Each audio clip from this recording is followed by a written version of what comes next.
दोस्तों मेरा नाम डॉक्टर बबलू। दोस्तों आज मैं आपको बताऊंगा टाइफाइड फीवर के बारे में। टाइफाइड फीवर कैसे होता है, क्या इसके साइन एंड सिम्टम है और इसका इन्वेस्टिगेशन क्या है, इसका ट्रीटमेंट क्या है और इसका कॉम्प्लिकेशन क्या है। तो दोस्तों शुरू करते हैं। टाइफाइड फीवर क्या है? टाइफाइड फीवर और दूसरा नाम होता है इसका एंटेरिक फीवर। तो ये कैसे होता है? टाइफाइड फीवर जो होता है एक बैक्टीरिया होता है, एक बैक्टीरिया होता है जिसका नाम होता है सैल्मोनेला टाइफी। ये बैक्टीरिया होता है इस टाइफी जो टाइफाइड फीवर करता है, ठीक है ना, सैल्मोनेला टाइफी। तो इस बैक्टीरिया की वजह से टाइफाइड फीवर होता है। अब ये बैक्टीरिया कैसे हमारी बॉडी में एंटर करता है मैं आपको बताता हूँ। जो सैल्मोनेला टाइफी बैक्टीरिया वो कंटामिनेटेड फूड एंड वाटर, जो कंटामिनेटेड फूड एंड वाटर उससे हमारे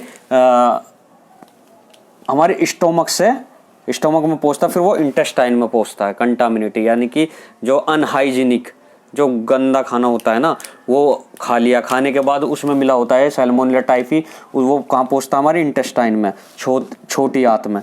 तो इंटेस्टाइन में, स्मॉल इंटेस्टाइन में पहुंच के वो क्या करता है, वहाँ पर अपने आप को मल्टीप्लाई करता है। एक पेयर पैचिस होती है कहाँ पर, जो स्मॉल इंटेस्टाइन की एंडोथेलियल लेयर होती है ना, वहाँ पर पेयर पैचिस होती है, पेयर पैचिस सेल होती है। वहाँ पर अपने आप को मल्टीप्लाई करता है। मल्टीप्लाई करने के बाद वो ब्लड में पहुँच जाता है, ठीक है। पर 2-3 दिन तक वो कुछ नहीं करता, वो यहाँ पर अपने आप को मल्टीप्लाई करेगा, ब्लड में पहुँचेगा। ब्लड में पहुँचने के 2-3 दिन तक एसिम्प्टोमेटिक, कोई सिम्टम नहीं दिखाएगा, कोई ऐसा सिम्टम नहीं दिखाएगा जिससे जैसे फीवर हो या कुछ हो। तो 2-3 दिन तक ऐसा कुछ नहीं दिखाता, वो ब्लड में रहता है। पर जब ब्लड में पहुँचने के बाद दोबारा वो इंटेस्टाइन में आता है, जब दोबारा इंटेस्टाइन में आता है तो वो लिम्फोइड टिश्यू और वही जो सेल होती है ना, पेयर पैचिस सेल, वहाँ पर जाता है। दोबारा जाने के बाद फिर वो वहाँ पर मल्टीप्लाई करता है लिम्फोइड टिश्यू में, और यहाँ पर पेयर पैचिस, जो ये सेल है ना, पेयर पैचिस कहते हैं, यहाँ पर ये मल्टीप्लाई करता है अपने आप को। तो ये क्या कर देता है, यहाँ पर अल्सरेट, ब्लीडिंग और परफोरेशन, यानी कि इंटेस्टाइन को फाड़ देगा या छेद कर देगा इसमें, ठीक है। ब्लीडिंग कर देगा, परफोरेट कर देगा, ठीक है। और यहाँ पर अल्सरेट, जख्म बना देगा। कहाँ पर? पेयर पैचिस, जो ये लेयर है ना, एंडोथेलियल लेयर होती है, स्मॉल म्यूकस मेम्ब्रेन होती है इसकी, स्मॉल इंटेस्टाइन की, यहाँ पर। तो ये फिर ब्लड में पहुँचता है, उस दोबारा आने के बाद फिर ब्लड में पहुँचता है, तब दिखाता है अपना सिम्टम। तो दोस्तों ये फिर ब्लड में पहुंचने के बाद ये गोल ब्लैडर में पहुंचता है, गोल ब्लैडर में भी पहुंचता है। ये गोल ब्लैडर में तीसरे या चौथे हफ्ते में पहुंचता है। तो गोल ब्लैडर में ये रहता है, वहाँ पर बिना गोल ब्लैडर को कुछ करे, कोलिसिस्टाइटिस करे, बिना गोल ब्लैडर को कोलिसिस्टाइटिस करे, तो ये यहाँ रहता है। यहाँ से फिर क्या करता है, ये बाइल के साथ सिक्रीट होता है। जो बाइल है ना, ये गोल ब्लैडर बाइल सिक्रीट करता है, बाइल के साथ सिक्रीट होता है सैल्मोनेला टाइफी। फिर ये इंटेस्टाइन में पहुंचता है। इंटेस्टाइन के द्वारा ये कहाँ? स्टूल में निकल जाता है। तो हम चेक करेंगे ना 2 या 3 हफ्ते में, अगर हम स्टूल एग्जामिनेशन करेंगे, तो उसमें ये प्रेजेंट मिलेगा, ठीक है। एक इन्वेस्टिगेशन ये भी होता है इसका, ठीक है। तो ये यहाँ पहुँचने के बाद दोस्तों फिर ब्लड के द्वारा इसमें भी चला जाता है लंग्स में। लंग्स में क्या करता है, ये निमोनिया कर देता है। फिर लंग्स से ब्रेन में पहुँच जाता है। ब्रेन में क्या करता है, इंसेफेलोपैथी कर देता है या मेनिंजाइटिस कर देता है, ठीक है। तो मैं आज ये तो इसके पैथोफिजियोलॉजी होगी। अब मैं आपको इसके बताऊँगा साइन एंड सिम्टम। तो जो पेशेंट को अगर टाइफाइड हुआ, टाइफाइड फैलता कैसे है, पहले तो ये एक बार और बता देता हूँ आपको। कंटामिनेटेड फूड एंड वाटर, जो गंदा खाना होता है ना, जिसमें ये मिला होता है, ठीक है, उसमें होता है। जो अनहाइजीनिक एरिया होता है, ओवर क्राउडेड एरिया होता है जहाँ पर, ठीक है ना, यहाँ बाढ़ आ जाती है, तो वहाँ पर ये बैक्टीरिया होता है। ये लोग बागों के खाने में पहुँचता है। खाने में पहुँचने के बाद वो जैसे इंजेक्शन कर लेते हैं खाने को, तो ये कहाँ पहुँचता है, हमारी स्मॉल इंटेस्टाइन में पहुँच जाता है। क्या नाम है? Salmonella typhi. ये फिर इसमें इंटेस्टाइन में होता है, इंटेस्टाइन से ये हमारे ब्लड में पहुंच जाता है। अब मैं इसके साइन एंड सिम्टम आपको बताता हूँ। Sign and symptom, sign and symptom में दोस्तों सबसे पहले क्या बनेगा, high grade fever with chills, ठंड के साथ, ठीक है। High grade fever, high grade fever with chills, ठंड लगेगी, ठीक है। High grade fever, chills, headache, headache होगा,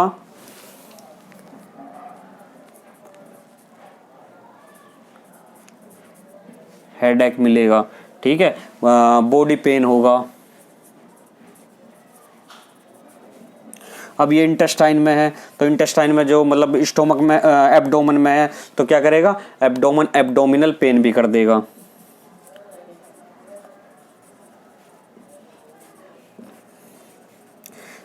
ड्राई कफ कर देगा, सूखी खांसी, पेट को फुला देगा, एब्डोमिनल डिस्टेंशन,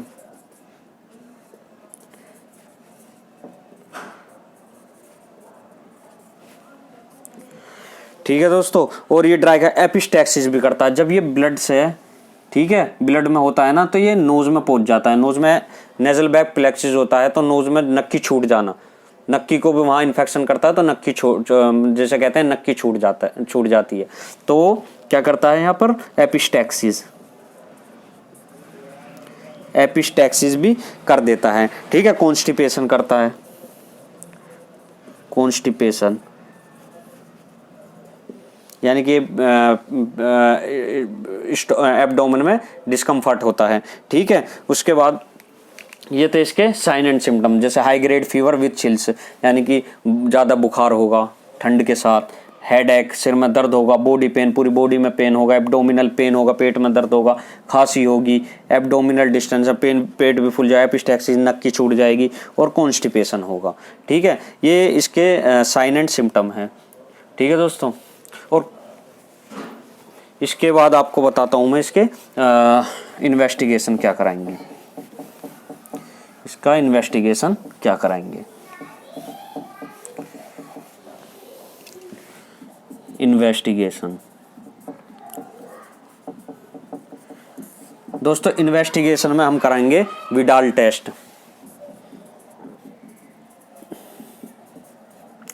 विडाल टेस्ट कराते हैं, और हम देखेंगे कि अगर वो ब्लड में तो अनीमिया भी कर देगा ये, हम ब्लड टेस्ट करेंगे तो अनीमिया मिलेगा और ल्यूकोपीनिया मिलेगा। जो WBC होती है ना, वाइट ब्लड सेल, वो डिक्रीज हो जाती है इसमें, WBC वो क्या हो जाएगी, डिक्रीज हो जाएगी। और दोस्तों जब ये ब्लड में होता है ना, तो ब्लड में लंग्स में पहुंचता है, लंग्स में क्या करता है, न्यूमोनिया, जैसे एक्सरे कराया हमने, एक्सरे कराएंगे तो न्यूमोनिया मिलेगा, न्यूमोनिया, ठीक है। ये भी एक्सरे भी करा सकते हैं, ठीक है। और ये तो है एक्सरे में। हम और क्या देखेंगे कि एक्सरे में जो होता है ना, राइट डोम ऑफ डायफ्राम, जो राइट साइड होता है ना, वहाँ पर आपको क्या मिलेगा, जैसे ये एक्सरे है, एक्सरे में आपको यहाँ पर गैस मिलेगी, राइट सीधी तरफ पर, जबकि मोस्टली सीधी तरफ पर कोई गैस प्रेजेंट नहीं। क्यों होता है ये गैस प्रेजेंट, जब यहाँ पर अगर ज़्यादा सीरियस कंडीशन में यहाँ पर परफोरेट कर दिया इंटेस्टाइन में, यहाँ से गैस निकलती है, कहाँ पहुँचती है, लंग्स के नीचे पहुँच जाती है, राइट डोम ऑफ डायफ्राम के नीचे पहुँच जाती है। तो ये भी दिखेगा, परफोरेट होने की वजह से क्या दिखेगा, राइट डोम ऑफ डायफ्राम पर गैसेस दिखेगी, गैस प्रेजेंट होती है, ठीक है। इन्वेस्टिगेशन तो ये दिखेगा। फिर थर्ड वीक में हम क्या देखेंगे, थर्ड वीक जो तीसरे और चौथे हफ्ते में, अगर जैसे अनट्रीटेड हुआ पेशेंट, ट्रीट नहीं हो पाया, तीसरे और चौथे हफ्ते में क्या देखेंगे कि स्टूल चेक कराएंगे हम, स्टूल, ठीक है। स्टूल में क्या दिखेगा, ये पॉजिटिव मिलेगा, स्टूल में भी ये मिलेगा, क्योंकि यहाँ जब गोल ब्लैडर में हो जाता है तो ये इंटेस्टाइन में पहुँचता है, इंटेस्टाइन से कहाँ, स्टूल में, ठीक है। स्टूल में मिलता है तो ये पॉजिटिव मिलेगा, स्टूल, इसको क्या मिलेगा, सैल्मोनेला टाइफी बैक्टीरिया मिलेगा, किसमें, स्टूल में, ठीक है। ये तो इसकी इन्वेस्टिगेशन। अब मैं बताता हूँ आपको इसका ट्रीटमेंट।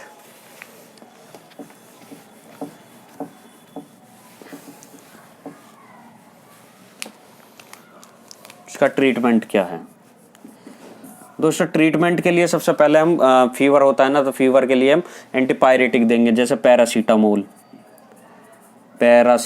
टैबलेट, ठीक है। कुछ एंटीबायोटिक चलाएंगे, जैसे सिप्रोफ्लोक्सोसिन फ्लोक्सासिन, क्लोरफेनिकल, एजिथ्रोमाइसिन, कोट्राइमेक्साजोल,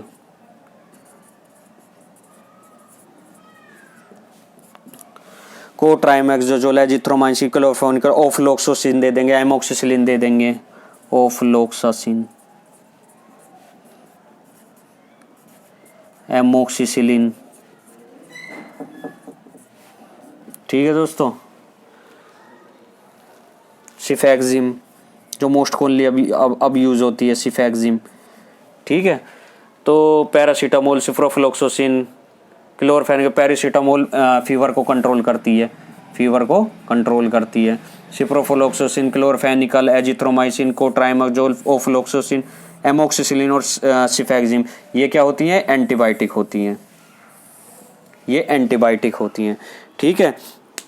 अब जब ज़्यादा ही कोज हो, ज़्यादा ही जब अनट्रीटेड हो जाता है ना पेशेंट, जब ट्रीट नहीं हो पाता, तो क्या चलाते हैं हम? Third generation cephalosporin ceftriaxone injection भी दे देते हैं। ठीक है। सेफ्ट्रिएक्सोन इंजेक्शन, सेफ्ट्राइएक्सोन इंजेक्शन होता है, ये हम चलाते हैं, ceftriaxone injection. Upper respiratory tract infection के लिए होता है, जो लंग्स में निमोनिया हो जाता है उसको भी ये कंट्रोल करता है, सेफ्ट्राइएक्सोन इंजेक्शन। ठीक है। ये थे इसका ट्रीटमेंट। अब मैं दोस्तों अब बताऊंगा इसके कॉम्प्लिकेशन।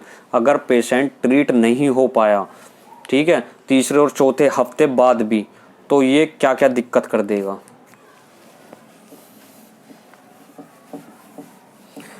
इसके कॉम्प्लिकेशन क्या क्या हैं। जब बैक्टीरिया ब्लड में पहुंच जाएगा तो इसके कॉम्प्लिकेशन क्या है, इंटेस्टाइन में क्या करेगा। इंटेस्टाइन की बताता हूँ कॉम्प्लिकेशन। इंटेस्टाइन में क्या करेगा, इंटेस्टाइन में ये पहुंचने के बाद क्या करेगा, इंटेस्टाइन को इंटेस्टाइन में छेद कर देगा, तो जिसे परफोरेशन बोलते हैं, परफोरेशन। ब्लीडिंग कर देगा, हेमरेज। ठीक है। क्या कर देगा, परफोरेशन, ब्लीडिंग कर देगा, अल्सर कर देगा। और जो इलियस होती है ना, ये क्या करती है हमारी इंटेस्टाइन, ऐसे पेरिस्टाल्सिस होता है। ठीक है। इंटेस्टाइन में ऐसे, पर ये यहाँ पर जैसे ये इसे पैरालाइज कर देगा, तो ये यहाँ पर नहीं हो पाएगा, तो इसकी मोटिलिटी को वो पैरालाइज कर देगा, तो इलियल पैरालिसिस कर देगा। ठीक है। ये होता है इंटेस्टाइन में। और सिस्टेमिक कॉम्प्लिकेशन क्या होते हैं, अब मैं इसके बताता हूँ। अगर हम टाइफाइड फीवर ट्रीट नहीं हो पाया तीसरे हफ्ते या चौथे हफ्ते तक, तो ये जब होता है। ठीक है। और फिर सिस्टेमिक कॉम्प्लिकेशन क्या होता है, अब मैं उसके बारे में बताऊंगा। अगर ट्रीट नहीं हो पाया तो और क्या क्या कर सकता है बॉडी के अंदर, किस किस ऑर्गन को, किस किस जगह जाकर कौन कौन सी बीमारी कर सकता है, ये कॉम्प्लिकेशन उसके बारे में। ठीक है दोस्तों। जैसे ब्रेन में पूछेगा, ये ब्रेन है, ब्रेन में क्या करेगा, मेनिंजाइटिस करेगा, मेनिंजाइटिस, एंसेफेलोपैथी कर देगा। अगर लंग्स में पहुंच गया तो लंग्स में क्या करेगा, निमोनिया कर देगा। गोल ब्लेडर में पहुंचेगा पित्त की थैली में, तो ये इसमें क्या करेगा, कोलिसिस्टाइटिस।